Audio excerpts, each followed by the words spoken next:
Ford High School Weekly is brought to you by your Oklahoma Ford dealers. Ford is the best in Oklahoma. And by Rib Crib, smoking good stuff since '92. Welcome to Ford High School Weekly. I'm your host, Deon Amade.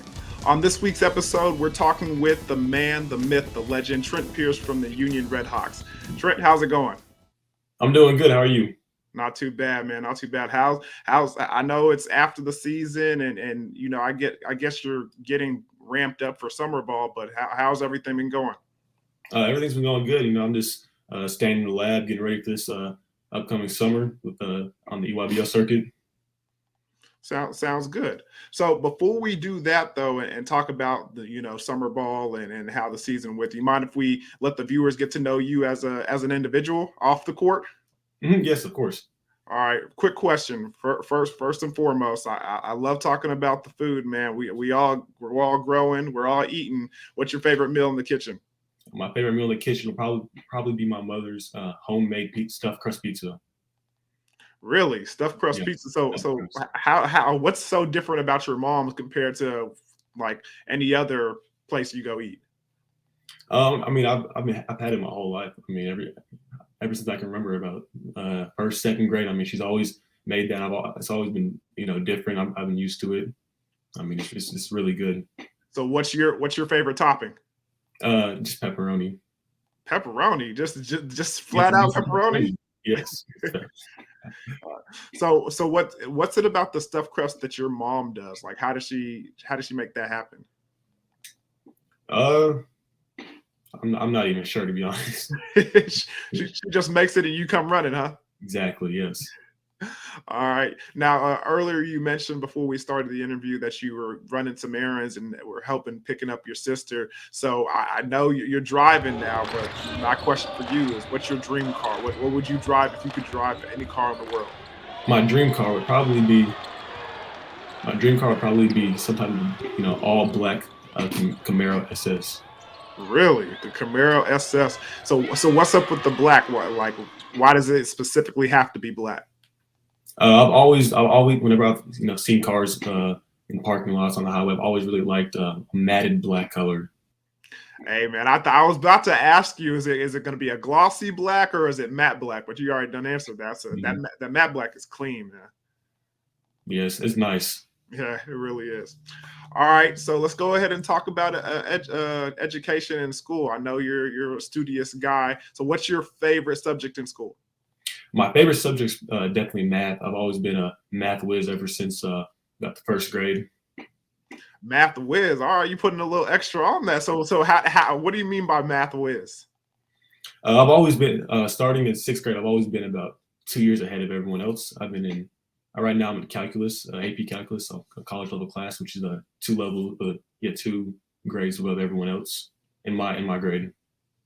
Hey man, I'm impressed. I mean, I do a little math myself, so maybe we have to test our math skills one of these days. Yeah. All right, when we come back, we'll talk with my man Trent about things on the hardwood here on Ford High School Weekly. Ford High School Weekly is brought to you by Billy Sims Barbecue. It's not just barbecue, it's Boomer Q. Welcome back to Ford High School Weekly. We're talking with Trent Pierce from the Union Redhawks. Trent, the basketball season didn't end like the Redhawks would have wanted, but it was successful in my eyes. How was your thought process of the season, and kind of summarize it for us? I think it definitely was a really good season overall. We didn't finish like we wanted to finish. It's very upsetting, but I mean overall, I mean we had a lot of ups and downs, but I think that overall that we learned, and I think we'll just get better for next year. So you guys seem to be like a little bit of a young team. You were one of the elder statesmen on there, but how did you guys grow and evolve, in your opinion, throughout the season? I think we grew in every aspect. Defensively, we struggled. We struggled in the beginning of the year, but I think by the end of the year, we got a lot better defensively. We started sharing the ball a little more. we were talking a lot more. So I think overall, in all aspects, we got a whole lot better. Very important to communicate, especially on the defensive end. But for you as an individual, how do you think you grew and evolved throughout the season? I definitely think I grew a lot. Early on in the season, uh, it was we had all the pieces we need. By the midway through the season, we lost some guys, and so I mean I had to step up. I had to play point guard a good amount of time in the game. So I think I mean my ball handling got a lot better. My leadership got a lot better. I had to lead these guys a lot more. So how was that playing out of your position at the point guard spot? They kind of put you in that Magic Johnson role where you're over there running the point as a forward. How was that for you? I really like that. I mean, it helped, show people that I really am positionless almost. I can play, 1 through 5, and I can guard 1 through 5 as well. So going through, if you look back throughout the season for Union, what would you consider the highest point for you guys? Like, what was the best part of the season for you in particular?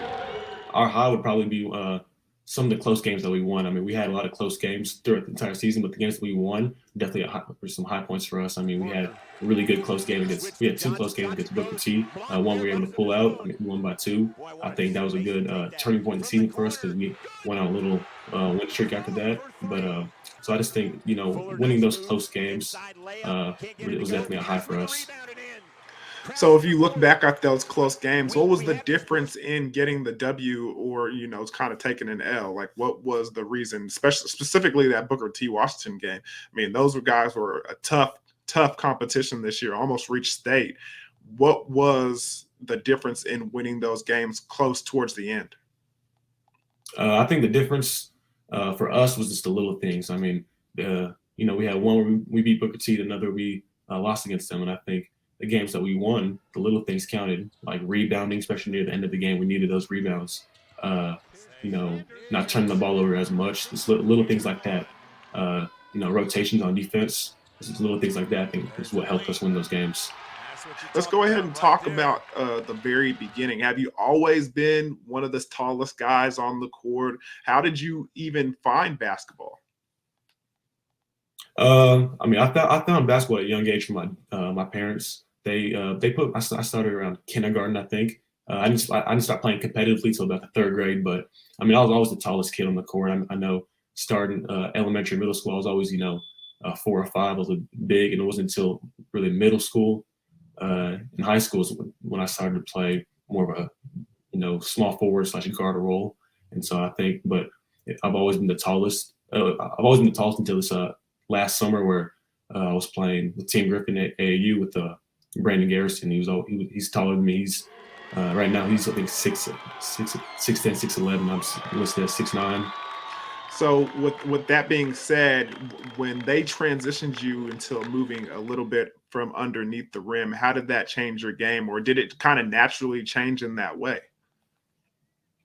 I think it just naturally changed in that way. I mean, starting around 7th, 8th grade, I always went to the gym and was just shooting threes. I was the youngest guy out there, running 5. So there wasn't a whole lot I was doing inside, with a bunch of guys taller than me. So naturally, I just developed a shot. And over the years, I've also started to handle the ball a whole lot more. And I think, over the years, I've naturally just became, more guard / small forward.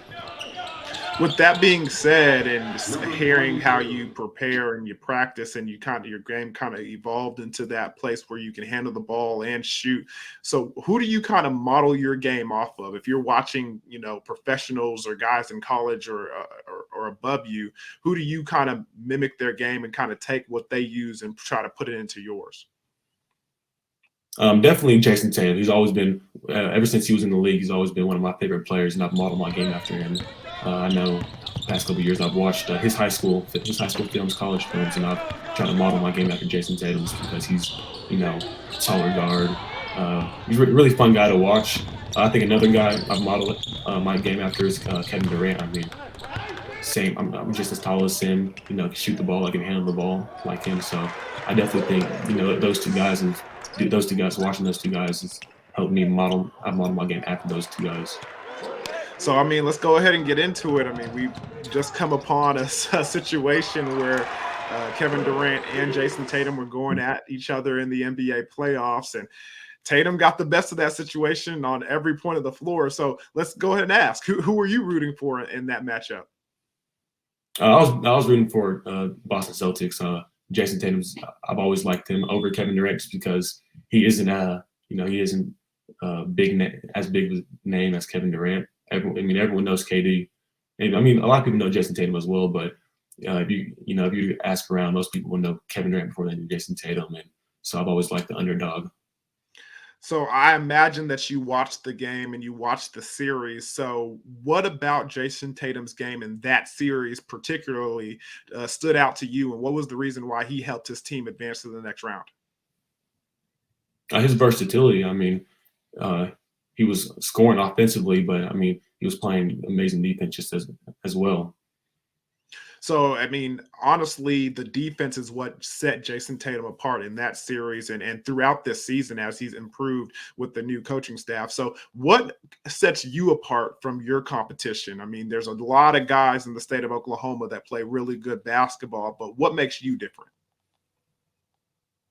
I think what makes me different is, my versatility as well. I mean, there's not many guys as tall as me that can do what I can do. Like shoot the ball and handle the ball like I can. And I mean, with my length, I feel like I'm a really good defender. Not many guys can, just go one-on-one score on me. And I feel like, it's my versatility that makes me stand out from most guys in Oklahoma. I would agree so, my man. When we come back, we'll talk more with my man, Mr. Trent Pierce, here on Ford High School Weekly. Welcome back to Ford High School Weekly. We're talking with Trent Pierce, the dynamic basketball player for the Union Redhawks. Trent, how's it going? I'm doing good. Good. So summer ball is about to go into full swing. I know y'all been in a couple of tournaments already. So how's that been going? I mean, it's been going really well right now. In the YBL, we're doing really well. In the past two sessions, we went 3-1. And the games that we've lost now, they're winnable games. So I think just the little things will help us, eventually, win those close games. So go ahead and shout out the squad, man. Who are you playing for? So I'm playing with Team Griffin right now. So is that what I see right there? Is that underneath Team Griffin? Team Griffin. So they got y'all niced up with the Jordan brand. Okay, I like it. So what's it been like playing for Team Griffin? I mean, it's really fun playing with these guys. I mean, we have a bunch of high level players. We got David Castillo, Trey Johnson, both 5 stars in the class of 2024. You got Brandon Garrison, who's a 4-star class of 2023, and then you got a bunch of guys come off the bench. Or I can't forget Terry McMorris, but he starts as well. But we got guys come off the bench like CJ, Bilal, and Jeremiah, and we got a bunch of high level players. So where have y'all been thus far as tournament wise? So right now we've had 2 sessions in Orlando, Florida, and Indianapolis. We've also been to Dallas, and we had a showcase down in Arkansas with Made Hoops. And as of right now, we have a couple more sessions in Louisville and Kansas City, Missouri. And if we make it out of those top 4 in our pool, we'll be in Peach Jam in Georgia. Everybody want to make it a Peach Jam, huh? Mm-hmm. So let me ask you this real quick. What's the difference between school ball and AAU basketball? I think the biggest difference is the competition level, especially in the EYBL. You mean everyone it's top players nationally, and I mean all these guys are bigger, stronger, taller, faster compared to the guys in Oklahoma. Yeah, I can imagine that. So with you playing all that top-notch competition and having success over there, I imagine the college coaches have been coming pretty fast and being aggressive at that. So who are some of the schools that are looking at you? Some of the top schools that are looking at me right now, you'd have Minnesota, Oklahoma State, Oklahoma, Tulsa University, Oral Roberts University, Loyola. Who else? I think that's correct. Xavier's another one. Texas. I like the fact that you said Oklahoma State before you said Oklahoma. For some reason, I kind of like that order. But with that being said, what's gonna be the kind of the big difference on which school you choose to go to? I think the biggest difference for me would just be, the type of atmosphere. I mean, I would want like a family type atmosphere with the coaches and players. I mean, I also want somewhere, if I were to, wherever I go, I'm gonna be away from home, even if it's an hour away or 12 hours away. I'm gonna be away from home, and I think wherever I go, I would want, to feel, I would want my parents to know that I go there and I'd be okay on my own. So speaking of, I mean, you're gonna have to study while you're going down there, and we all know that you love math and everything. But what's the major you're thinking about studying when you get to college? I haven't officially decided, but I think I'm majoring in some type of engineering. I've always liked creating stuff, so and that uses math as well. So I think something like that is what I'd like to do. So with that being said, I mean, summer's coming. EYBL is going to be at your front door. What do you do, or what do you want to do this summer outside of basketball to kind of chill, relax, have fun, or just get better? Outside of the court or outside of practices, I'm always looking to get better. I have a workout schedule. I try to wake up in the morning, work out twice a week at least, and then work out after school. I think outside of basketball, I'm always trying to go have fun with some friends. Definitely spend some family time. I know at least once a week, me and my family we tend to have some type of family night. It's either games or a movie. So I'm always looking to have fun, spend time with family or friends. More of that stuffed crust pizza, huh? Mm-hmm. Yep. I well, hopefully one of these days you save me a piece, man. I'd love to check it out. I could do that. Appreciate it, man. Well, thank you so much for joining us, and good luck with everything this summer. And we're going to be looking for you during the basketball season, man. Yes, sir. I appreciate it. When Ford High School Weekly returns, we'll talk with Michael Knight about the top football recruits in the class of 2023. Ford High School Weekly is brought to you by Billy Sims Barbecue.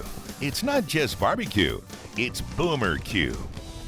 Welcome back to Ford High School Weekly. We're talking with Michael Knight from Prep Red Zone. Michael, some rankings recently came out for the 2023 class and the 2024 class. So let's go ahead and start with the 2023, and we'll leave that, those juniors, upcoming soon-to-be juniors, for last. But go ahead and run down the rankings and tell me a little bit about some of the kids. I mean, we probably know more about most of them since they're the top five, but tell me why you picked them one through five.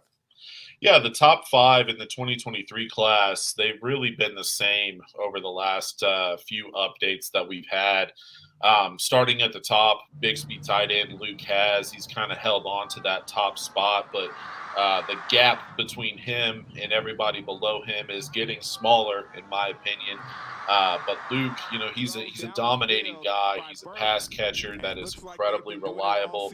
He's getting better and better every single time he gets on the field. So, he was a one-time OU commit. Now he's committed to Arkansas. I think he ends up at Arkansas. But he is just a dominating presence. Already has earned All-American honors from Under Armour. Going to play in that game in Florida next year, or I should say this upcoming January. So he's our top prospect in 2023. Throwing deep left side.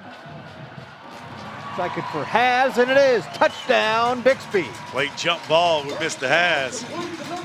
Just goes up and get it. Great size that Luke has. Right behind him, you have a wealth of talent. Go to the other side of the state and the other side of the ball with defensive lineman By Job from Community Christian. This kid is a freak athlete. I mean, there's no doubt about it. I mean, everything measurable-wise, athleticism-wise, it just jumps off the charts. He's one of those prospects that, you can see him, dunking a basketball in a gym, and if a football coach is in there, he's going to extend him an offer right there on the spot just based on the athleticism. By Job is a guy that has an incredible ceiling.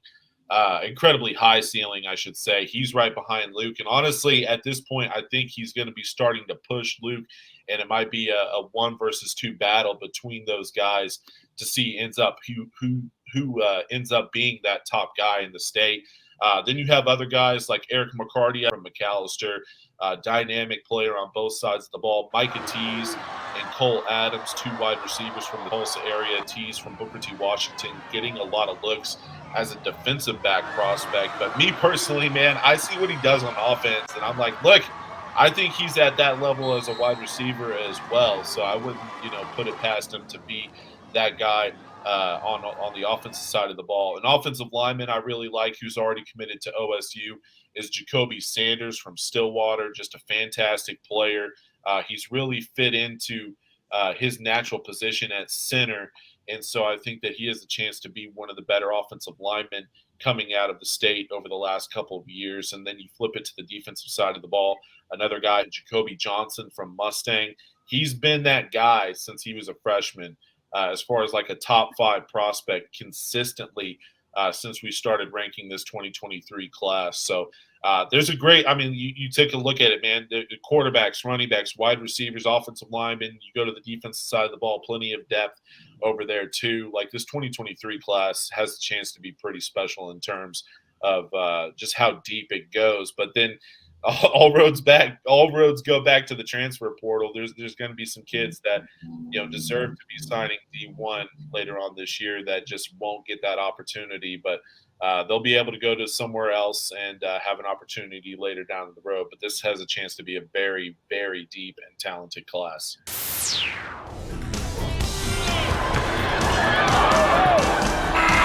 Go to yourview.com/OK for highlights, and check out our podcast and past episodes at yourview.com/OK. Only the best in Oklahoma, like Trent Pierce, make the Ford High School Weekly. So thank you for watching, and until next time, I'm Dion Amade. Ford High School Weekly has been brought to you by your Oklahoma Ford dealers. Ford is the best in Oklahoma. And by Rib Crib, smoking good stuff since '92.